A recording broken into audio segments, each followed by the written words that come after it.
Со мене во студиото е Стефан Андоновски, член извршен комитет на ВМРО ДПМНЕ. Добро утро, добро дојдовте. Добро утро, ви благодарам за поканата. Прв пат во новото студио на Прв пат и утрински многу ми е брифинг. задоволство за една убава промена тука во студиото. Бурно на политичката сцена овие денови, поточно по изборите локални кои ни се случи и најавената оставка. Со тоа ќе го почнеме разговорот. Лидерот на вашата партија вчера даде некој рок или ултиматум до денеска, до кое време треба премиерот Зоран Заев да ја поднесе својата оставка. Што очекувате да се случи? Очекувате оставката или очекувате да до крајот на денот вашата партија да поднесе интерпелација, недоверба? Па пред 8 дена, значи веќе истекува 8 ден од како беше најавено дека премиерот ќе си поднесе оставка од функцијата претседател на владата и претседател на СДСМ, но тоа нема да го коментирам многу во детали. И очекувањата во една нормална држава би биле дека следниот ден во 8:30 во 9 часот оставката веќе ќе беше депонирана кај претседателот на собранието, за веднаш поне за таа да се констатира и веднаш да се започне процес на формирање на некоја предвидливост, на некоја предвидлива стабилна влада во собранието или пак да се решат политичките партии да одат на брзи предвремени избори. Но и таа вечер кога првпат ја слушнав најавата за оставка, иако беше најавена како голем патриотски чин, и јас лично имав некој ниво на недоверба дека тоа ќе се реализира и ќе се материализира, затоа што често сме го слушале претседателот на владата како има таков тип на изјави во кои што кажува едно, па за 2-3 дена се предомислува. Да бидеме до крај фер, не се предомислил се уште, но имаме едно, и тоа баш и го коментира некој аналитичар, еден вид на radio silence. Значи од моментот кога ја најави својата оставка, ние имаме еден период на тишина од страна на во кабинетот на медиумите, претседател. да, но И внатре во коалицијата се дискутира редовно. Коалицијата комуницира или представници на помалите политички партии се често на медиумите, но главната досега владеачка партија комуницира исклучиво преку соопштенија со јавноста. Имаше првиот ден некои коментари, потоа комплетна тишина, што мислам дека не е здраво во период кога државата се случува со најмалку да речеме политичка нестабилност, а да не зборуваме за политичка криза. И можеби ќе беше добро од нивна страна да имаат една постојана комуникација со јавноста. Да завршам со очекувањата за денес. Ние затоа и ги собравме потребните потписи за изгласување за предлог и изгласување на доверба на владата, затоа што се уште и мене, ако ме прашувате лично, немаме верба дека тој ќе ја поднесе својата оставка денеска до 14:30 часот. Ако ја поднесе, тоа ќе исчисти еден дел од нестабилноста, затоа што па ако се поднесе денеска предлогот за гласање на доверба на владата, треба до четврток да се чека да повторно живееме во еден тип на нестабилност, на несигурност, а тоа е најмалку што сакаме да им го предизвикаме на граѓаните. Со падот на владата нема ли да се предизвика сега нестабилност? Ова ве прашувам во контекст на тоа дека лани, токму пред една година беше избрана и донесена оваа влада. Ако тргнеме сега повторно на исти избори, вонредни парламентарни, нема ли тоа повторно да не стави во криза, ако знаеме дека секоја година имаме избори, секоја година во оној период околу изборите малку ни е се укочено во оваа држава? Владата падна вечерта кога беше најавена оставката. Затоа што вие да најавите лична оставка од сите функции кои што ги имате политички и државни, тоа по редот на нештата повлекува одговорност. Односно повлекува одговорност на целата организација која што ја носите. Вие не можете лесно после тоа да речете јас се шегував со вас таа вечер или ми падна тешко па во занесот на моментот го кажав тоа, а од утре не планирав нешто такво. Значи ние влеговме во нестабилност и во криза со самиот ден на избори и со одлуката на претседателот на владата да тоа го направи. Во исто време владата го изгуби легитимитетот на овие избори, затоа што вие имате влада која што не може да освои гласови доволно за да победи во ниедна од поголемите градски центри, освен локалните и парламентарните избори, затоа што на едните се бира само локална власт, а на другите, повторно ќе потсетам, лани беа такви избори. Ако гледаме стрикно законски, вие сте во право, но ако гледаме дека ние како опозиција влеговме во наратив на локалните избори дека гласаме за легитимитетот на владата, вклучително со легитимитетот на Значи тоа е само вашата реторика. Па не само нашата, затоа што на почетокот на вториот круг и премиерот Заев рече ако локалните самоуправи и градот Скопје не одат во истата насока во која што јас одам, јас ќе си ја преземам одговорност, односно го ставам во влог својот личен кредибилитет и својата лична функција. така што тие два наратива се склопија и граѓаните уште помасовно па излегоа во вториот круг да кажат дека не се задоволни од оваа влада, вклучително како што не се задоволни и од средините локални во кои што живеат. Собравте потписи, но одведнаш по таа вест почнаа веќе и шпекулации дека одредени пратеници почнаа да ги повлекуваат своите потписи, да манти од сите страни, можеби внатрешни несогласувања во помалите политички партии со кои седнавте да разговарате. Мислам дека Македонија се соочува со сериозен проблем со дезинформации и лажни вести. И тој проблем сега, кој што е генерален, сега го гледаме и во овој случај, како што го гледаме и во бројни други случаи. Именно до сега ниту еден од пратениците кои што се потпишале на барањето за недоверба на влада не излезе јавно да го повлече својот потпис, ниту пак го контактирал ВМРО-ДПМН или потписниците дека смета дека потписот е неадекватен. Мислам дека она што се случи беа неименувани извори кои што пласираа одредена вест, па другите медиуми ги преземаа таа пласирана вест која што се испостави дека е лажна и од тоа се направи еден медиумски балон. Останувате на ставот дека во моментов уште имате 61 во целост, потпис. затоа што сите потписи се легални, легитимни и никој од пратениците не се повлекол. Тоа се луѓе кои што дневно комуницираат меѓусебно, 120 се во собранието, добро се познаваат сите и знаат дека ако некој имал таква желба, веднаш ќе ја искажал, но во моментов и не мислам дека до крајот на гласањето бројката би се намалила, напротив, сметам дека има пратеници кои што сметаат дека оваа влада треба да падне и дека ако чекаме до четврток, а оставка не се случи, дека ќе се приклучат на ова мнозинство кое што гласа недоверба на владата. Можеби најважното прашање кое се наметнува во една ваква состојба, со оглед на фактичката состојба каде сме во моментов на нашиот евроинтегративен пат, се поставува прашањето каков е ставот на ВМРО-ДПМН и што ВМРО-ДПМН ќе преземе во иднина. Морам да кажам, еве кога сме кај реториката, го слушав со внимание лидерот Мицкоски, тој вели ние сме државотворна партија. Сега со овие поими, нели сите баратаме, еве така ќе се изразам, но за секого тоа има различна дефиниција, особено кога се ВМРО и СДСМ во прашање. Што значи за вас таа државотворност? Дали тоа значи дека ќе ја оставите државата на евроинтегративниот пат кој го почна оваа влада, или можеме да очекуваме сепак промена на надворешниот курс? Па малку две историски реченици за ВМРО-ДПМН. Годинава прославивме 30 години од постоењето. ВМРО-ДПМН е, ако добро се сеќавам, единствената партија која што постои под истото име и истите вредности уште од 90-та година, односно формата на ВМРО-ДПМН беше 90-та, 91-та е официјалното именување и по тие европски вредности ние стоиме сите овие 30 години, а тие се запишани уште во првите основачки документи на партијата. Да, но не гледавме такви потези кога беше ВМРО-ДПМН на власт цели 11 години. Напротив, ќе потсетам само на едно потпалување на односите со Грција преку така наречениот процес на антиквизација.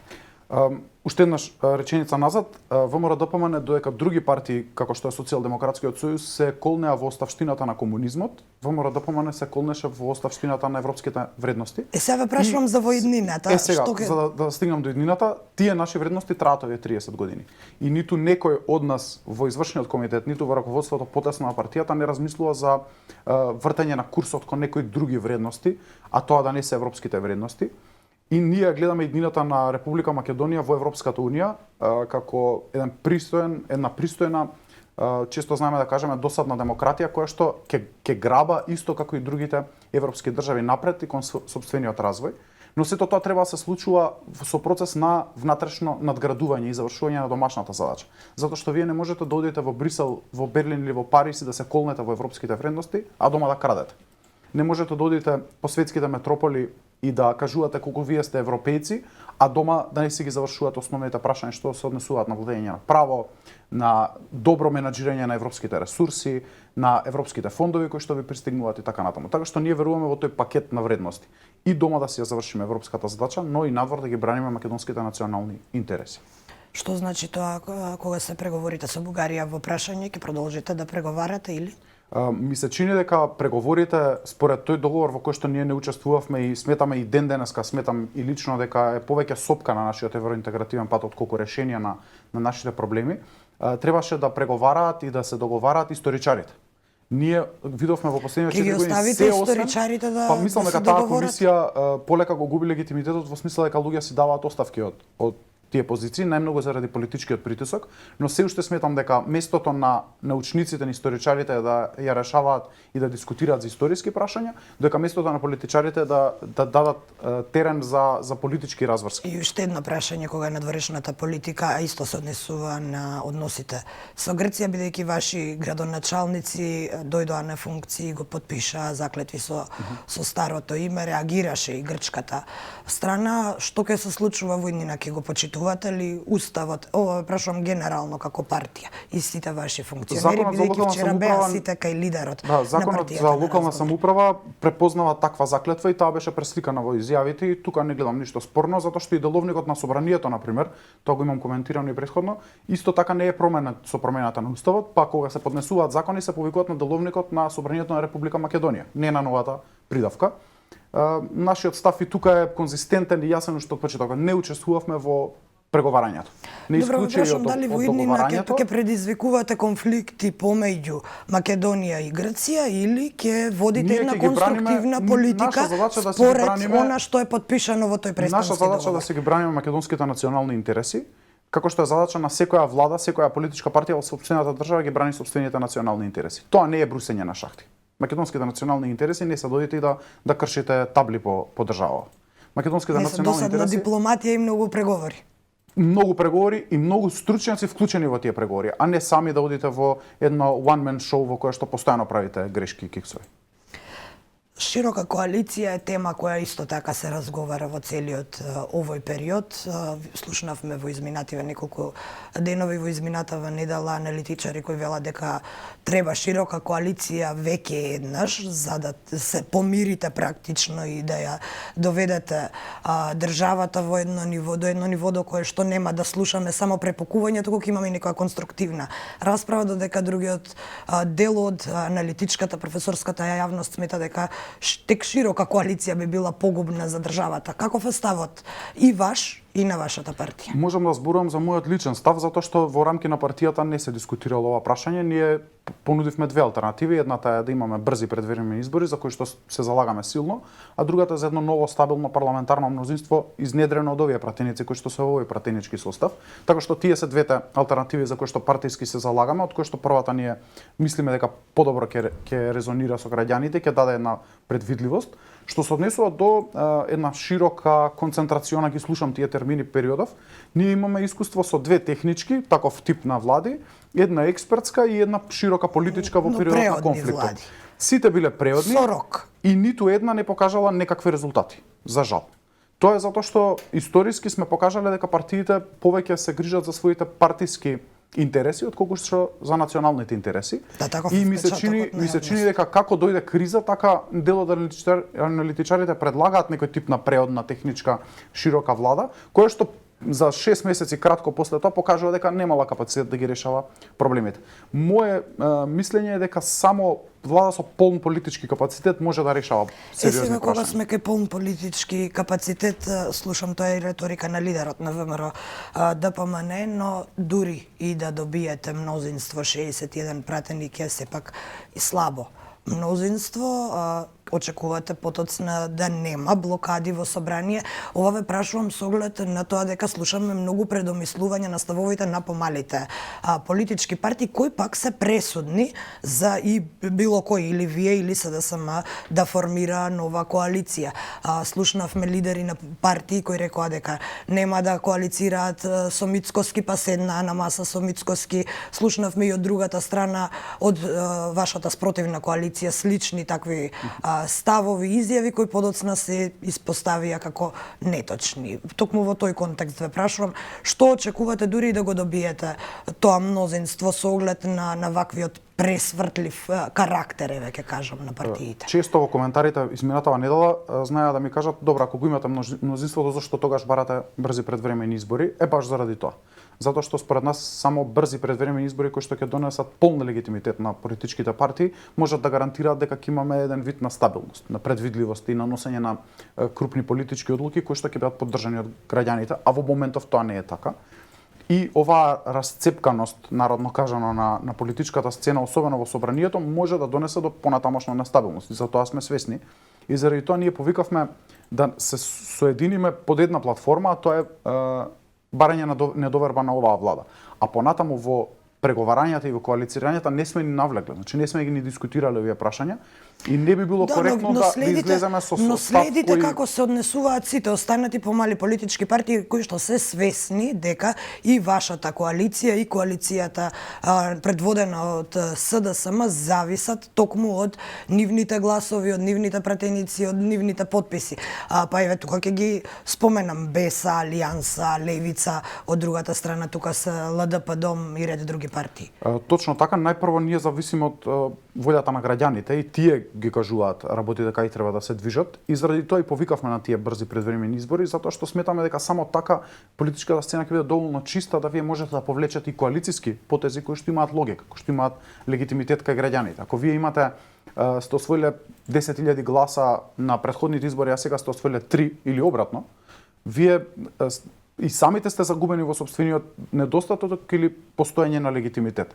И од тука и коментарите кои што ги имаат помалите политички партии со должна почит треба да бидат на линија на нивниот политички легитимитет.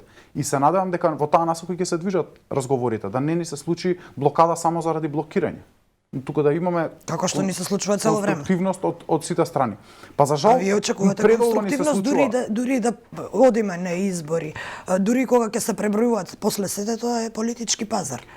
Па политички пазар е можеби тежок збор, ама политичкото коалицирање е познато на политичката теорија и во Европа и во Македонија, не е ништо ново.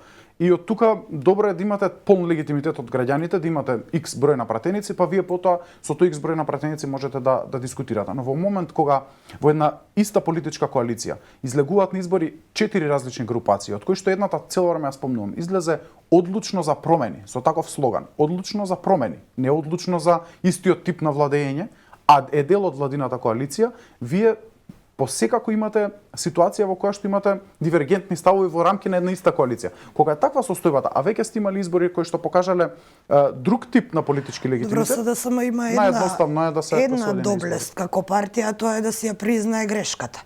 Нешто што не го слушнавме во владењето на ВМРО ДПМН. Па мислам дека ВМРО ДПМН ја понесе одговорноста во 2016 и 2017 година, иако во 2016 победивме на изборите, и ми се чини дека тогаш ја понесе и одговорноста и си ја прифати одговорноста со тоа што 4 години беше во опозиција и покажаме кај граѓаните дека знаеме да се менуваме и дека знаеме внатре да си ги согледаме слабостите и недостатоците, кадровските можеби грешки или недостатоци и да ги коригираме.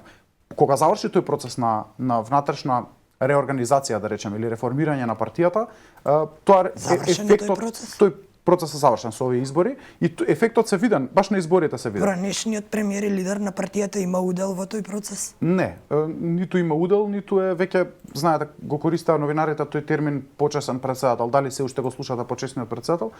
Човекот не е почесен председател со промените на статутот од минатата година. Затоа велам, тој процес на реформирање траеше можеби неколку години, но е комплетно завршен и во структурите на партијата, и во пратеничкиот состав, сега и кај најголем број од градоначалниците, 98,9% од нив се нови ликови на тие позиции и веднаш се гледа разликата во пракса. Веднаш гледате нова енергија, нова свежина, решавање на дневни потреби на граѓаните и проблеми. Партиска директива да комуницираат со граѓаните.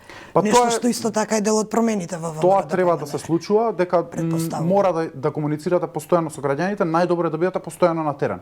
Најдобро е директно да ги слушате проблемите на граѓаните постојано и мислам дека тоа и го прават градоначалниците. Јас избрав неколку проекти и во општината во која што живеам, но тука и во градот Скопје, кои што се случуваат споредено со нула претходно. Вие имате чистење на 5 или 6 диви депонии, помали или поголеми во Скопје за 2 недели од кога се завршени изборите, нешто што не се сеќавам дека сум го видел во Скопје претходните 4 години. Но да оставиме времето да покаже дека овие луѓе, тек седна на функции, да оставиме времето да покаже после 4 години ќе сумираме. Токму така, граѓаните имаат право на 4 години за локалните избори да си ги решаваат со својот глас, да се обидат да ги решат проблемите кои што се најблиску. Сепак сега главниот проблем ни е нова влада. Граѓаните треба да бидат спокојни во секој случај. Мислам дека предолго политичарите наметнува едно темпо на нестабилност кај граѓаните и мислам дека тоа време треба да заврши. Граѓаните треба да бидат спокојни затоа што од страна на ВМРО ДПМН не треба да очекуваат нестабилност, драматизација, популизам или триумфализам. А одмаздолюбие? Ниту одмаздолюбие.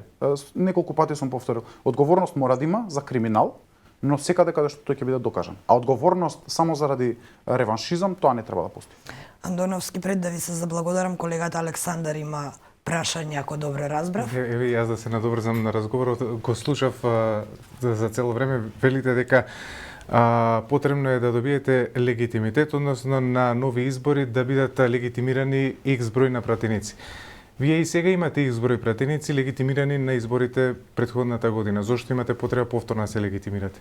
Видовме сериозна разлика од изборите од минатата година. Во време кога во сред криза власта ги злоупотреби сите можни функции кои што ги имаше за да разделува ресурси како што им одговара во време на корона кризата, затоа што знаете изборите беа организирани и владата со уредби си ги менуваше правилата на игра. Годинава тоа не беше случај, видовме каков различен резултат се случи. Имаме комплетна делегитимизација на владината коалиција. И од тука сметаме дека ВМРО-ДПМН може да понуди различности на такви избори и да дадеме стабилност на политичките Но според процеси. резултатите од изборите, барем според статистиките на бројот на гласови, вие на овие избори исто така изгубивте одреден број на гласачи. За разлика од вас да само изгубија многу дека повеќе. изгубивме, споредно со минатата година, барем во градот Скопје каде што подетално имаме анализирано, ние ги зголемивме бројот на гласови кои што беа освоени, по 3000, по 1500, по 2000 гласа во секоја од општините, и од тука сметам дека легитимитетот на ВМРО-ДПМН е засилен и зацврстен, тоа го покажуваат и над 40 општини во кои што ќе бидеме локална администрација, и во таа смисла многу е лесно да се провери тој легитимитет. Тој се проверува исклучиво и само на избори, кои што ќе бидат фер и демократски организирани, а да не бидат организирани со уредби еден ден пред кампања некој да ги менува минутажите на телевизиите. Така што во таа смисла сметаме дека целосниот легитимитет кој што го добивме, а СДСМ го загуби на овие избори, треба да се преслика и во собранието. Стефан Андоновски, ќе имаме уште многу теми на разговор со оглед на политичката состојба во која што се наоѓаме. Овде ќе ви се заблагодарам за Благодарам и денешното вас на поканата. гостување. За жал времето ни истече.